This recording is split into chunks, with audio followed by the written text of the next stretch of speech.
Good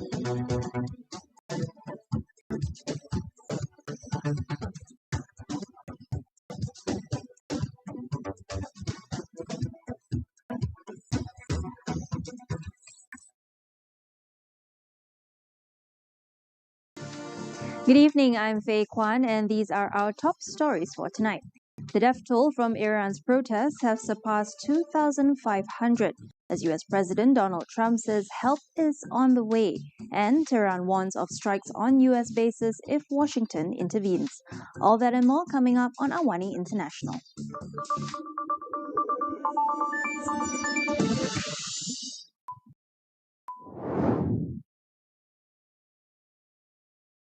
At least 2,500 people have reportedly been killed in crackdowns on anti-government protests in Iran. According to US-based human rights activist news agency, 12 of those killed were under the age of 18. This as US President Donald Trump warns Tehran against executing protesters, threatening what he calls very strong action if civilians are executed. Reports have emerged that a 26-year-old Iranian man who was detained during protests last week will be executed today. Trump had earlier threatened military action on Iran. He later posted on social media urging Iranians to keep protesting and saying help is on the way, without explaining what he meant. The unrest in Iran began in late December 2025 over the country's worsening economy, but has grown into a wider challenge to Iran's clerical leadership. Rights groups report more than 18,000 people have been detained in violent crackdowns by Iranian authorities. Tens of thousands of pro-government supporters have taken to the streets, escalating tensions, as Iran remains cut off from the internet for a fifth straight day.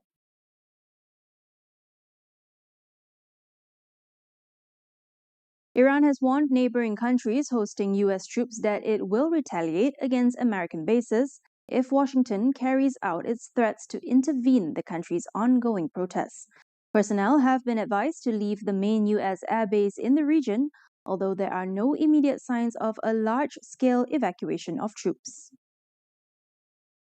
Iran's United Nations ambassador has accused U.S. President Donald Trump of encouraging political destabilization and inciting violence. In a letter to the UN Security Council, Amir Said AWANI said the US and Israel bear direct legal responsibility for the deaths of innocent civilians, particularly young people. The head of Iran's judiciary has also signaled there will be swift trials and possible executions for those detained in nationwide protests, despite warnings from Trump. Meanwhile, its foreign ministry has condemned new U.S. sanctions, describing them as illegal and motivated by what it called deep-rooted hatred towards the country. Trump has said countries that continue trading with Iran will face a 25% tariff on any business conducted with the U.S. That's the headline for tonight. We'll be back with more shortly after the break.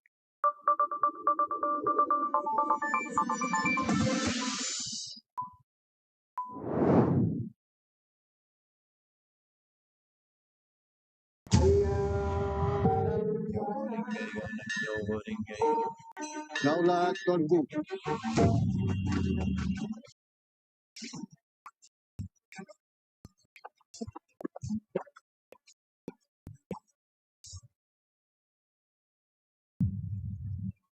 Buli di sekolah. Isu ini bukan perkara baru. Buli tertakluk kepada perbuatan agresif secara fizikal. Apa sebenarnya Jurabu punca utama yang menyumbang kepada masalah ini serta kesannya kepada kesihatan kita? Mereka akan mengalami iritasi-iritasi kepada mata. Selain itu, iritasi kepada saluran pernafasan.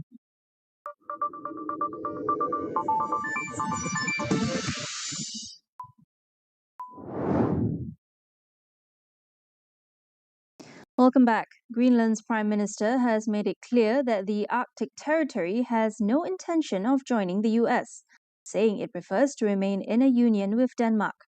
Jens Frederik Nielsen described the situation as very serious, calling the Trump administration's threats to annex the island completely out of line. Trump responded bluntly when asked about those comments and issued yet another warning.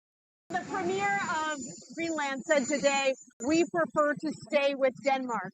Do you see that as the final word? That? The Premier of Greenland.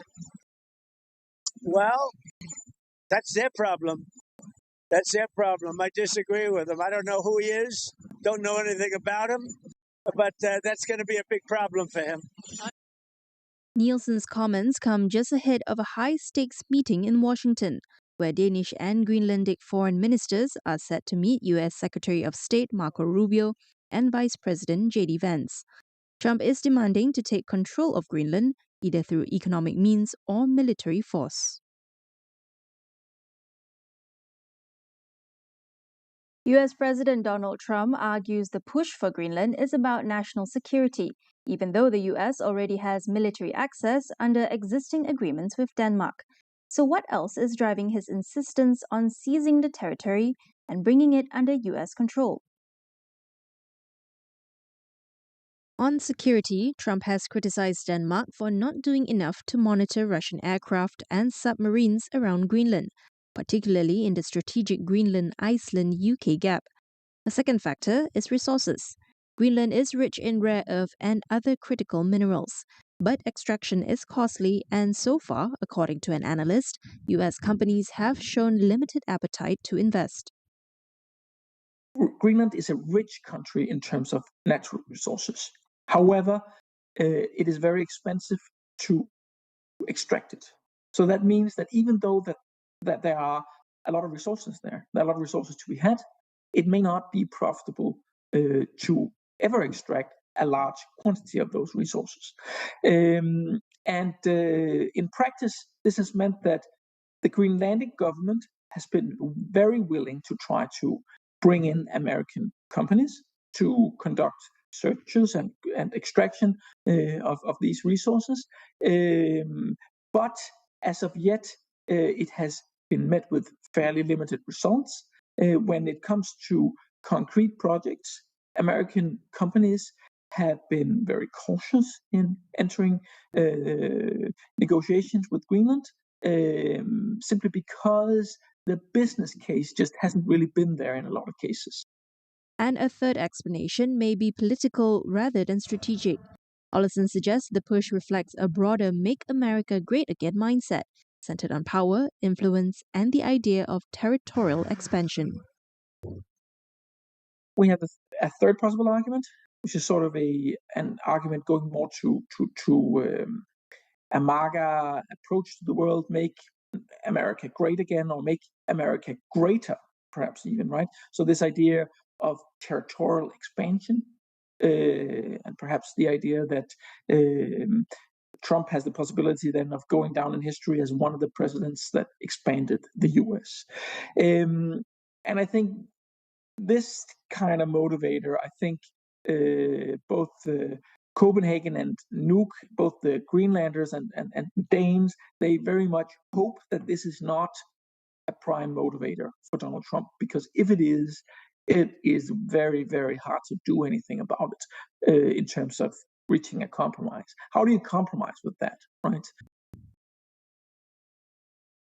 The Trump administration gave a formal green light to NVIDIA to resume sales of its advanced H200 AI chips to China. But shipments to China will be capped at 50% of what NVIDIA sells in the US, and the company must certify it has enough supply for domestic users. Reuters reports, however, that Chinese customs are not yet permitting H200 chips into the country. Under the new U.S. rules, Chinese buyers also face third-party verification of the chips and security guarantees that they won't be used for military purposes. NVIDIA said the move balances national security with U.S. competitiveness, warning that blocking sales could benefit sanctioned foreign rivals. Washington announced last month that exports would be allowed in exchange for a 25% fee to the U.S. government. The H200, NVIDIA's second most powerful AI chip, is a major flashpoint in China-US relations. Though there is strong demand from Chinese firms, it remains unclear whether Beijing plans to ban the chips, impose restrictions, or use the situation as leverage in talks with Washington. In other news, China has reported a record trade surplus of nearly $1.2 trillion in 2025, as exporters shifted focus to non-US markets amid tariff pressures from the Trump administration. Customs data shows shipments to Asia, Africa, and Latin America helped offset a sharp drop in trade with the US. Shipments to the US fell 20% last year, but exports to Africa jumped more than 25%. Double-digit gains were also recorded in Southeast Asia and the European Union, reflecting Beijing's push to diversify its trade partners. Economists say the strategy has helped shield China's economy from tariffs, even as weak domestic demand and overcapacity continue to slow growth. But surging surplus could fuel tensions with trade partners, as more countries raise concerns over China's export practices and manufacturing dominance. Beijing is expected to keep leveraging exports to support growth, even as the risk of renewed trade frictions with Washington remains high. Japan's Prime Minister Sanae Takaichi plans to dissolve parliament next week and call snap elections. Reuters reports February 8th is being considered as the polling date. Shinichi Suzuki, Secretary General of Takaichi's ruling Liberal Democratic Party, said there was a need to seek a fresh mandate from voters. However, Parliament is unlikely to pass the budget for fiscal 2026 by the end of the current fiscal year in March if an election is held. Takaichi is therefore considering a stopgap budget, as she has pledged to roll out inflation countermeasures as soon as possible.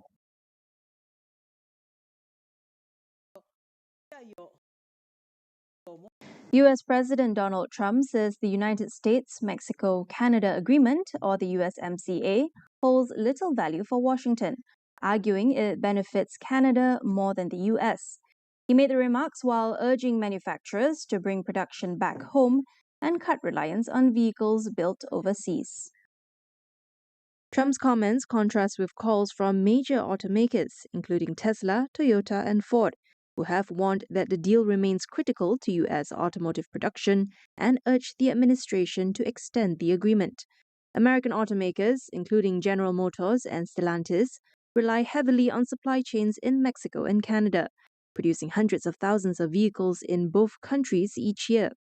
The USMCA is up for review this year on whether it should be left to expire or another deal should be worked out. South Korea's special prosecutor has requested the death penalty for former President Yoon Suk-yeol over his brief imposition of martial law in late 2024. The request came as Yoon's trial wrapped up on Tuesday.